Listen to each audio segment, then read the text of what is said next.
Bonjour tout le monde, bienvenue une fois de plus à Recette Fastoche. Aujourd'hui, nous allons faire des crinkles au chocolat, c'est-à-dire des petits biscuits craquelés. Pour cette recette, nous aurons besoin des ingrédients suivants. 200 g de chocolat, moi j'ai pris du chocolat noir, 2 œufs, 50 g de beurre, 50 g de cassonade et une pincée de sel, 200 g de farine, une cuillère à café bombée de levure chimique et du sucre glace pour la décoration. On va donc commencer par ajouter le beurre dans le chocolat et nous allons passer tout ça au micro-ondes 45 secondes environ. Après 45 secondes, on mélange très bien.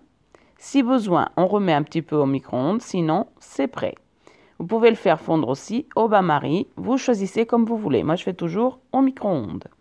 On ajoute dans le chocolat la cassonade, la pincée de sel et les 2 œufs. Et on va tout simplement bien mélanger jusqu'à incorporation.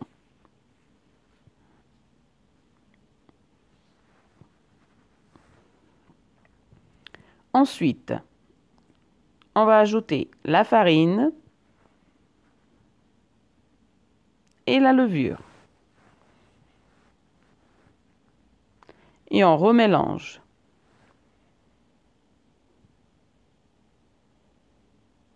Quand notre pâte est prête, on va la couvrir d'un film alimentaire et mettre au frigo minimum 1 heure pour que notre pâte durcisse et qu'on puisse faire nos petites boules. Donc j'ai mis le film alimentaire, maintenant je mets au frigo 1 heure. Après 1 heure au frigo, on vient faire des petites boules de chocolat de la taille d'une noix. Et on les passe dans le sucre glace. On secoue le surplus et on dépose au fur et à mesure sur une plaque recouverte de papier sulfurisé.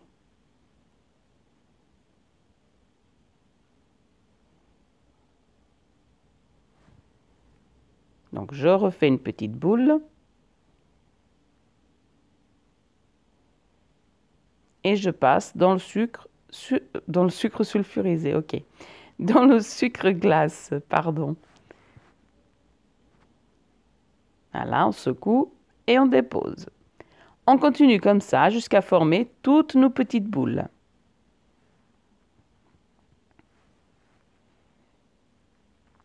Donc voilà, j'ai fini de former tous mes crinkles. J'en ai 30.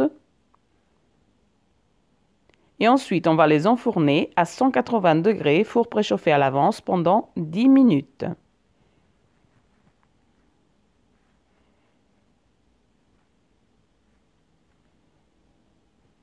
Après 10 minutes, voilà nos petits biscuits déjà cuits. Comme vous pouvez le voir, ils sont bien craquelés. Ils restent mous quand on les sort du four, mais après ils vont durcir en refroidissant. Donc ne les remettez pas au four, c'est normal qu'ils restent un petit peu mous à la sortie du four. On va les mettre à refroidir sur une petite grille et on peut les conserver une semaine dans une boîte hermétique. Ou aussi faire des petites pochettes cadeaux pour Noël. Donc voilà, j'en ai croqué un pour vous montrer l'intérieur. Je recroque un petit coup pour vous montrer de plus près, regardez.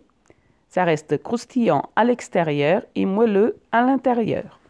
Essayez la recette et dites-moi si vous avez aimé. Bonne